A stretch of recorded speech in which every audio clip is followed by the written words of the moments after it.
It feels like magic. You take a slab of dark glass, point it at the sky, and without any moving parts, without any noise, and without burning a single drop of fuel, it powers your entire house.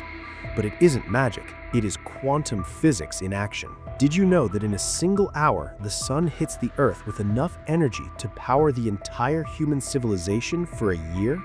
The problem isn't the supply. The problem is the bucket we use to catch it.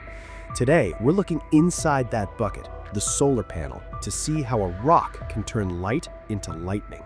We're used to making electricity by spinning things. In a coal plant, we burn coal to boil water, which spins a turbine. In a wind farm, the wind spins the blades. In a hydro dam, the water spins the generator. But a solar panel is different. It is solid state. Nothing moves, it just sits there. So how do you get energy out of a stone? The secret lies in the material itself, silicon. Silicon is the second most abundant element in the Earth's crust. It's essentially sand, but when you purify it and arrange it just right, it becomes a trap for sunlight. Welcome to Innovation Tech. Let's decode the solar revolution. Think of a solar panel as a sandwich made of two slices of silicon. But here's the catch. Pure silicon is actually useless for conducting electricity because it holds on to its electrons too tightly. To make it work, scientists have to dirty it up using a process called doping. They inject impurities into the silicon to change its personality. For the top slice, they inject phosphorus, which brings extra electrons to the party, making this layer negative or N-type. For the bottom slice, they inject boron, which has fewer electrons, creating holes or empty spaces. This makes the bottom layer positive or P-type. When you stack these two slices together, something dramatic happens at the border where they touch. The extra electrons from the top rush to fill the holes in the bottom, creating a barrier known as an electric field. Think of this barrier like a strict security guard at a club that only lets traffic flow one way. Now, the stage is set. We have our electric field waiting. Enter the sun. Sunlight is made of tiny packets of pure energy called photons.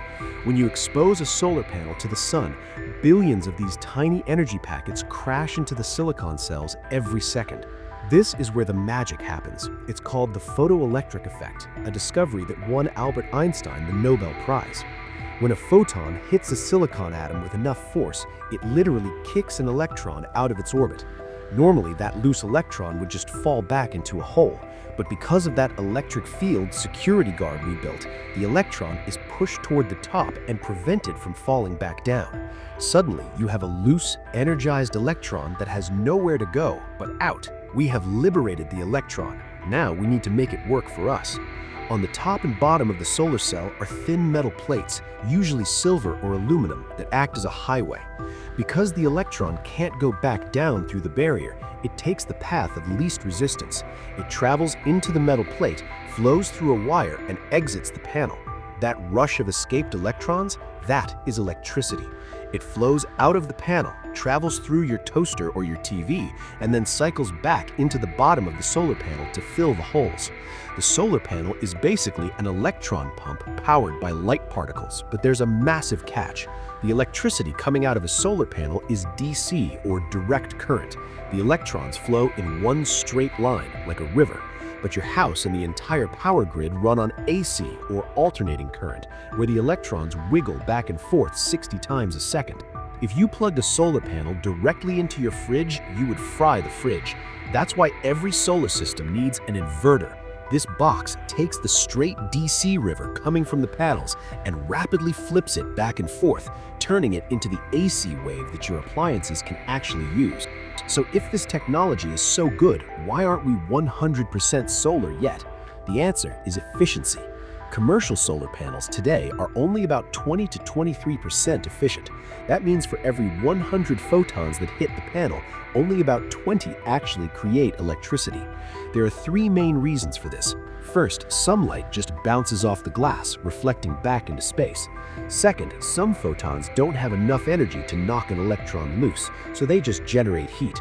And finally, some photons have too much energy, and that excess is also wasted as heat.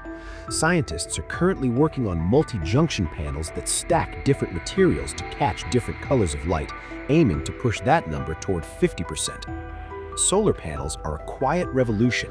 While we argue about politics and pipelines, these silent slabs of silicon are doing something that was considered alchemy just a century ago: transmutation. They're turning light into work. They're the leaf of the machine world, and as they get cheaper and more efficient, we're moving closer to a world where we don't dig for power, we just look up. If you found this breakdown illuminating, hit that like button. It helps the algorithm shine on us. And subscribe to Innovation Tech for more deep dives into the machinery of the future.